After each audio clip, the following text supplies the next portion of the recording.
Des navigateurs ont prêté leurs objets personnels, leurs tenues, leurs équipements pour l'exposition temporaire du Musée national de la Marine. L'objectif, partager avec nous l'expérience d'un tour du monde en solitaire. Et en exclu pour Musée Confidentiel, Alexia Barrier, qui a terminé le Vendée Globe en 2020, va venir nous raconter son histoire. C'est bien un poteau noir, hein. Putain de bon nuage à 30 nœuds. Le poteau noir, les 40e rugissants, le Cap Horn, ce sont des termes qu'on a tous déjà entendus, mais finalement sans trop savoir ce qu'ils signifient vraiment. En visitant cette exposition, vous allez suivre l'itinéraire mythique du Vendée Globe et vivre, expérimenter ce qu'est vraiment la vie en mer et en solitaire. Des avaries aux petits bobos et jusqu'aux hallucinations. Ça fait 1 an que le musée de la Marine est ouvert et on apprend toujours autant de choses ici. Alors Alexia, ta première impression, est-ce que c'est fidèle à la réalité ?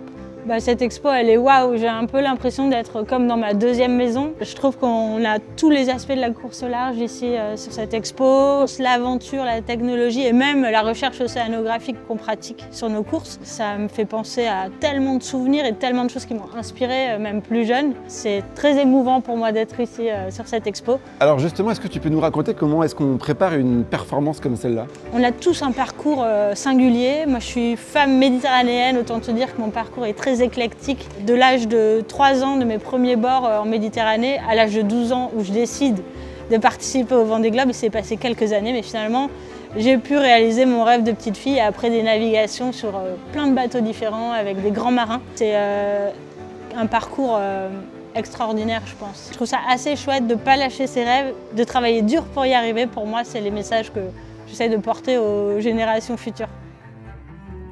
Je voulais t'emmener ici pour te présenter mon meilleur ami sur le Vendée Globe, le pingouin. On a tous des mascottes et lui, il a fait 6 fois le tour du monde comme mon bateau. Il m'a réconforté notamment au pire moment de mon Vendée Globe quand je tombe dans le bateau.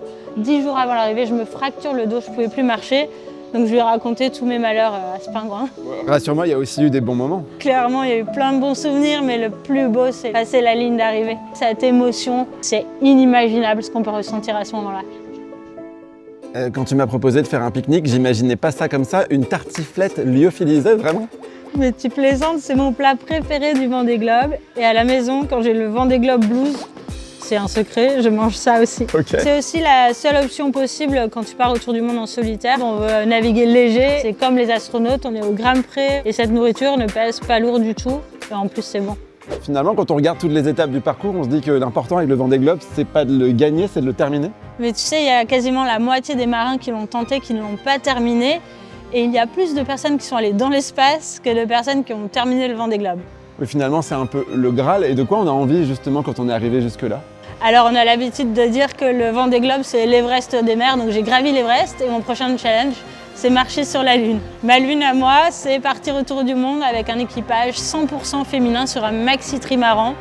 Ça ne s'est pas fait depuis 30 ans et on appelle ça le trophée Jules Verne. Comme le Vendée Globe, l'exposition en solitaire autour du monde va avoir une fin. Mais vous avez de la chance puisqu'elle a été prolongée jusqu'au 2 mars 2025, donc ne tardez pas à venir la visiter.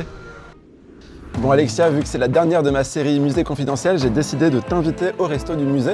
Et puis en plus, ça te changera un peu des plaies lyophilisées. Merci.